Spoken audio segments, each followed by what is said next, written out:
Anyone that works in SEO knows that it's a game of ticking boxes. So today I'm going to talk you through daily SEO tips to help you stay on top of things. So to start off with, I'm going to start with Google Webmaster Tools. So the first thing you do when you get into work, first thing I would do is check Google Webmaster Tools. It's an excellent tool and it can help you see how healthy your site is in the eyes of a search engine. So it will give you sort of crawling issues, it will tell you if you've got any duplicate meta, it will give you information on site speed, it will talk about the links pointing to your domain, it will tell you if you've got any broken links. So it's a really good tool to see how healthy your site is from a technical point of view. So the first thing I'd do is check your Google Webmaster Tools account, because here you're going to get lots of valuable data and spot any technical issues straight away that will keep your site nice and healthy for the rest of the day.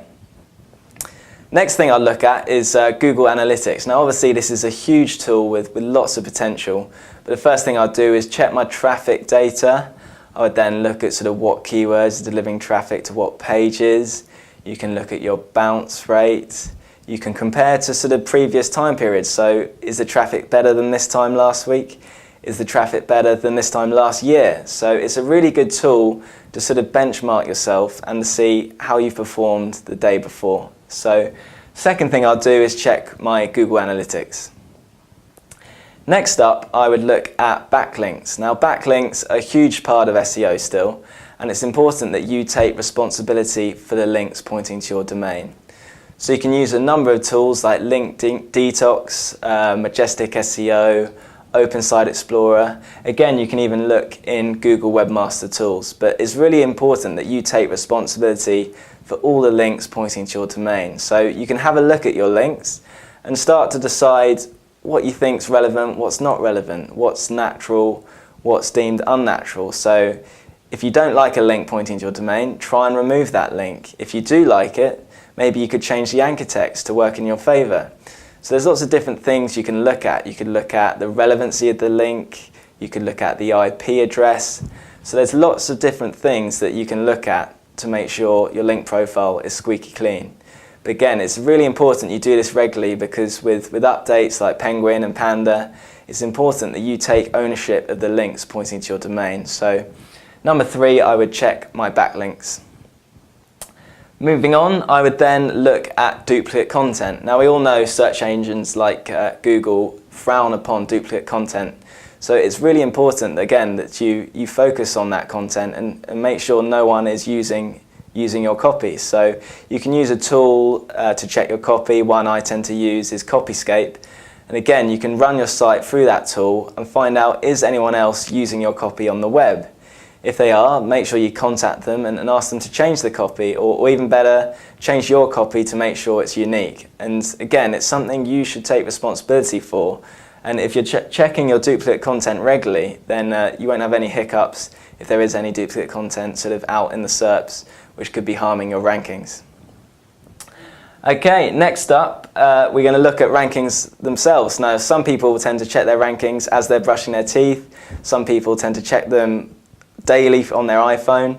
But what I tend to do is do the technical audit, look at the traffic, and then look at the rankings next. So start to look at branded rankings, look at keyword rankings. Is there anything new? Has anything dropped? Has any competitor gone ahead of you?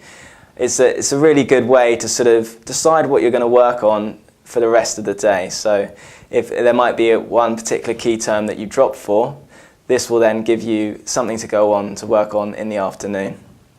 So the next one would be rankings. Following on from that, I would then look at page 1 domination for my brand terms. So type in your brand. Is everything there positive? Is there anything negative? Is it all good reviews? Now, it's really important to have everything positive on page 1 for your brand terms. So have a look. Is there anything you can shift? There might be a really good PR story that you want to push onto page 1. If there is, build some links to that profile and try and make sure everything for your brand term is extremely positive. Moving on, the next thing I'd look at is my competitors. So obviously you want to make your link profile unique, you want to stand out, but it's always good to see what is my competitor doing. Are Are they building different links? What are they doing differently on page? So there's a number of different things you can check. You can use link tools like link decks, see where they're getting their links from. But again, you can do a manual review on page. Is there anything differently they're doing on page that you could be doing? Have they written a good blog post? Are they getting good social signals? So there's lots of different things you can look at from a competitor point of view. And this will sort of give you a good steer on sort of where you're at and what you can focus on in the coming days. This brings me on to my next point, which is trends and blog posts. So it's really important to see what's going on in your industry. So check your industry blogs, check what's trending on Twitter, check what's trending on Google+, and just to see if there's anything newsworthy or anything that maybe you could have an opinion on. If you can have an opinion on that, then definitely write some content. So maybe write a blog post, publish a blog post on your site, and have an opinion on what's current, and maybe try and get some traffic from that topic that you're writing on. Again, another way to stream traffic is to share that through social media, which brings me on to my last point. Try and share your content on social platforms. So share it on your Twitter page, share it on your Facebook page, share it on your Google+ page, maybe on your LinkedIn page as well. But if you created really good content that's current, share it on your social platforms, give off the right social signals to search engines, and again, you will sort of reap the benefits from an SEO point of view. So anyway, I hope that's been helpful, but I find if you stick to this routine, you will definitely get some good results. Now, we all know no day in SEO is the same, but I find if you check each of these boxes individually, you'll be able to check from a link building point of view, from a technical point of view, from a social point of view, from an on-page point of view. So it's a really good way to sort of go through these steps and find out what you should work on and to check you're not missing anything that could potentially harm your rankings.